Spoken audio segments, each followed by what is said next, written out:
Hi, friends. How is everyone doing today? I hope everyone is having a wonderful day. It's another beautiful day out here today. It was a little cloudy earlier, but now the sun is pretty cleared out, which is good. I like when the sun is out. I'm trying to do this because, as the month goes by and we're getting closer to November and stuff, I don't know how often I'll be able to keep doing this. Not only because, I got personal things to do, but also because, as when the winter comes, it's not going to be that easy to come to the woods, especially if it snows and stuff. So I'm doing this now. Just keep that in mind. But let's get to today's topic, which is something that, I've talked about in other videos different ways and stuff, but I want to talk about how we undermine ourselves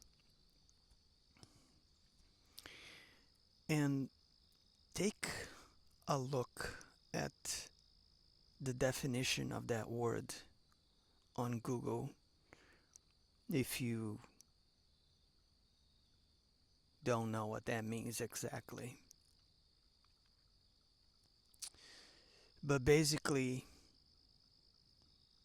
undermining yourself is, it has different meanings,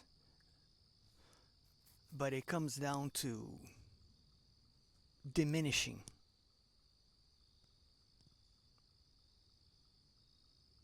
the way the way you feel about yourself, the way you see yourself.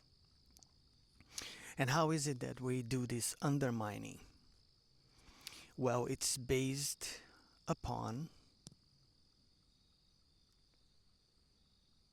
this idea that we are always looking for affirmation, validation, being seen, being recognized, being valued, and being loved by others. But we always do that externally.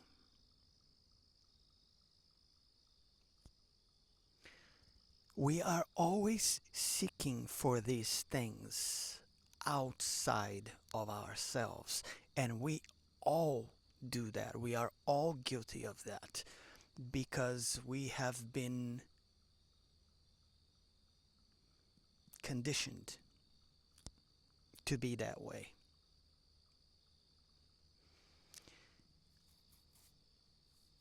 Not only by our parents, but by the whole system itself, by everything, right? I've talked about this, guys. This is not news. Okay, if you watch my content, you should be familiarized with the things I talk about now.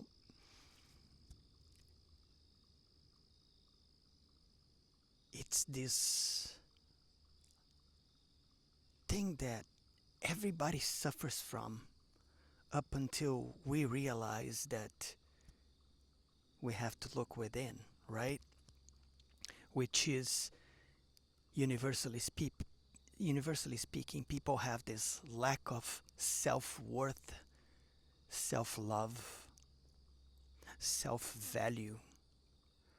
So because they are not capable of going within or looking within to get these things from within, from themselves, they look for it outside of them. And when I say they, I'm obviously speaking generally here. The majority of the population, that's what everybody does. That's what we all do at some point in our lives, right? So by doing that, we only cause issues to arise. It's the whole action reaction thing.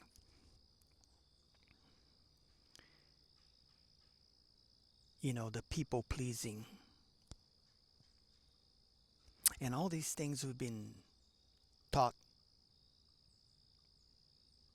about from other people, from outside sources.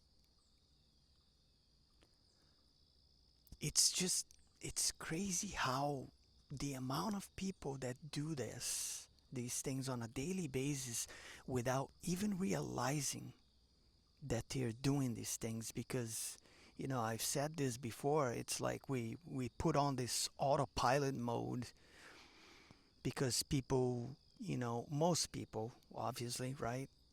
Or I mean, there's people that have awakened to these things, and then there's people that haven't. That's the bottom line. So what people tend to do, and that's what everybody does, throughout their lives until they see how things really are, obviously, is we have this like internal craving to satisfy our needs, but these things don't come from ourselves, from within. And that's how we create issues and problems in our lives, and lots of like painful situations. This is what causes us the pain that we go through, the grief, the loss, the feeling of lack, of not being, not having, not being seen.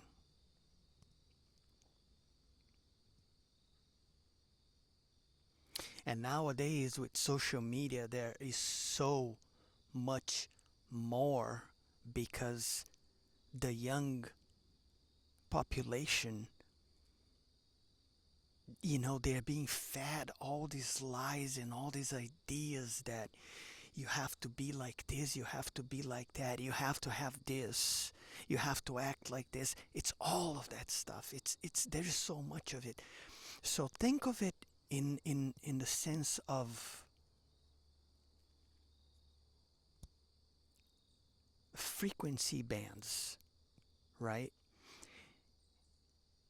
But until you get to the right frequency to understand these things on a deeper level, and then start to, awaken this dormant part of ourselves, to understand the power that we have and things that we can do with that power, how we can change our lives completely for the better. What happens is, just like, imagine you have a radio, right? Like one of the older radios, and you're using that dial to trying to tune in to a specific, radio station, whatever it is. And then in between the radio stations, there's all that static, all that white noise. TVs that have that too. These devices are showing to us exactly the nature of reality. And it's extremely ironic that most people don't even realize that these things that these devices do, when it comes down to the frequency aspect of it, is they're showing us exactly the nature of reality itself. So until you properly tune in into your own proper and right frequency, and that's not to say that there is a right frequency, because we have free will, right? So we can decide which frequency we want to be a part of. If you want to stay and belong in this world of all kinds of problems and issues and and conflict and war and hate, and the list is long, right? Well, you're more than free to do so. If that's what you like, more power to you. That's not my thing though, so I decided to, switch my station per se, right? And this is what we should be doing. But you have to keep in mind that there is a lot of noise, static in between, in the process. And these are the things that we have to deal with and learn how to navigate through until we find the frequency, the vibration, whatever you want to call it, that we want to be a part of, and then we stay there. And these shifts, the way they occur is, as you shift,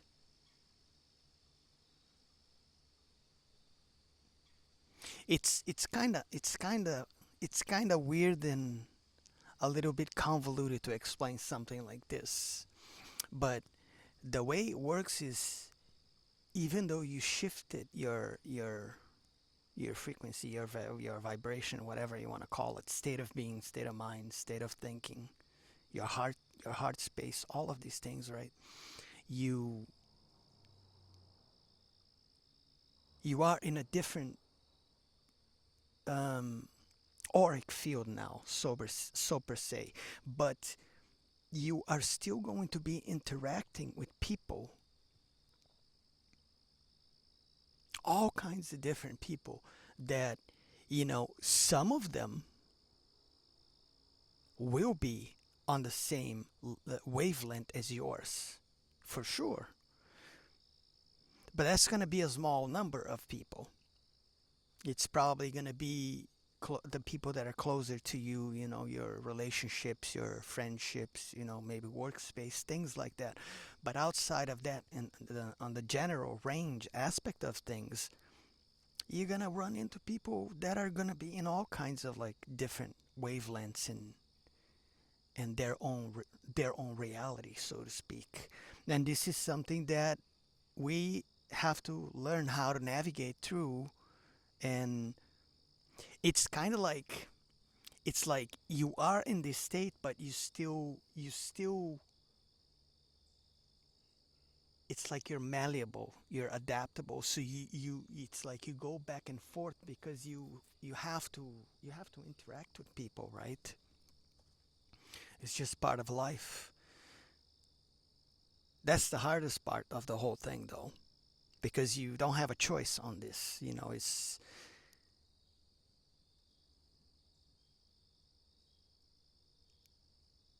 you have a lot of people out there saying, "Yeah, you go and you do this, you do that, and then you higher frequency and this and that." Yeah, very true. But until everyone is on the same page worldwide, we're not gonna be living in a place where everyone is high vibe. That's just reality. Let's face it. You know, you can say all you want, but that's not the nature of reality. That's not how reality works. And the construct is kind of like prefabricated, predetermined. So in order for the entire construct to change, like it's like we all have to change from within. So it's the old Gandhi saying, right? Be the change you want to see in the world. Because until people actually live through that motto, you will not see massive scale change worldwide. So, this is what we all have to do. This is a group effort. You can change your own personal space and your own reality, obviously, because you have total control over that aspect of your life. But one person alone, or a small group of people, when you're talking about billions here, you cannot do that because everyone has to tap into the same consciousness field, and then allow this to be a reality. Focus on that. Make it happen by believing it in whatever it is that you want to believe, like world peace. Yeah, there's a lot of conflict, there's a lot of crap going on, right? And most of us don't like to look at these things because, it can be pretty depressing, let's be honest. There's plenty of that throughout the span of our lifetimes. So this is what we have to do. If we want to see that kind of change happen, we all have to participate in it and make it happen. And that's the bottom line. So until that day comes, get used to having to deal with all the crap that's in between. And it's just it's just the way it's gonna be. Because a small group of people alone can't change the entire world. That is unrealistic. That is just not feasible. So we all have to do our part. And people need to stop being selfish in that sense. Now, there's two types of selfish, right? The selfish about you have to look out for yourself, which is fine. You have to learn how to self-respect, self-love, and all these things. And then there's the type of selfish that is the type of that, like, I don't care whatever happens out there for everybody else. That's not my problem. And as long as you have a lot of people thinking that way about life and everything, it's gonna go on slow mode. That's just how it is, my friends. So focus on yourself. Try, do your part the best you possibly can, and just understand that until everybody is on the same page when it comes down to this mass scale potential outcomes and scenarios in the future, whenever that day comes, you just have to keep on living your life the best you can, and live by that Gandhi's motto. It starts with you, and then we go from there. Gotta be patient. And this is all I wanted to talk about when it comes down to this specific one today. Okay? If you like the content, like, share, subscribe. I love you all, and I will catch you all next time. Take care, my friends.